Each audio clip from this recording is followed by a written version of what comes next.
Jungle.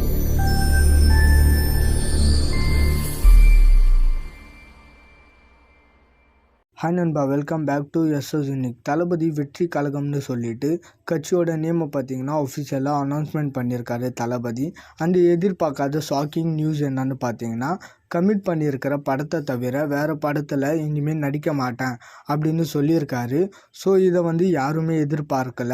அதாவது code படத்துக்கு அப்புறமா தளபதி 69 பார்த்தீங்கன்னா தளபதி கமிட் ஆகியிருக்காரு. ஸோ அந்த படத்தோட வேலைகளை முடிச்சுட்டு முழுசாக அரசியலில் கவனம் செலுத்த போகிறேன்னு சொல்லியிருக்காரு இந்த ஒரு ப்ரெஸ் நோட்டில். அண்டு இந்த வருஷம் வர்ற நாடாளுமன்ற தேர்தலில் நான் போட்டியிடலை, 2026 சட்டமன்ற தேர்தலில் தான் களம் இறங்குறேன் அப்படின்னு கிளாரிஃபிகேஷன் பண்ணியிருக்காரு. அண்ட் அது வரைக்கும் என்னோட நிர்வாகிகளை அதுக்காக தயார்படுத்துவேன். அண்டு நானுமே என்னோட முன்னோர்கள் கிட்ட இருந்து எல்லாத்தையும் படிச்சுட்டு மனதளவில் பக்குவப்படுத்தி தயாராகிட்டேன்.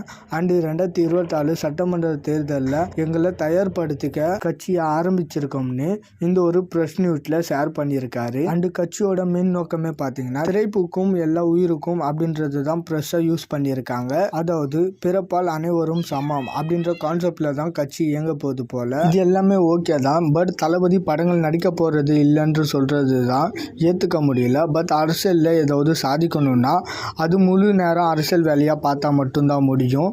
ஸோ அரசியல் வாழ்க்கைக்கு இது கரெக்டான முடிவு தான். பட் இருந்தாலுமே தளபதி படங்கள் இதுக்கப்புறம் இருக்காது அப்படின்றது நினைக்கும் போதே பார்த்திங்கன்னா ரொம்ப கடுப்பாக இருக்குது, ரொம்ப வேதனையாகவும் இருக்குது. அண்டு இது மாதிரி தளபதி பற்றின அப்டேட் தெரிஞ்சுக்க மறக்காமல் எஸ்எஸ் யூனிக் சேனலை சப்ஸ்கிரைப் பண்ணி சப்போர்ட் பண்ணுங்கள்.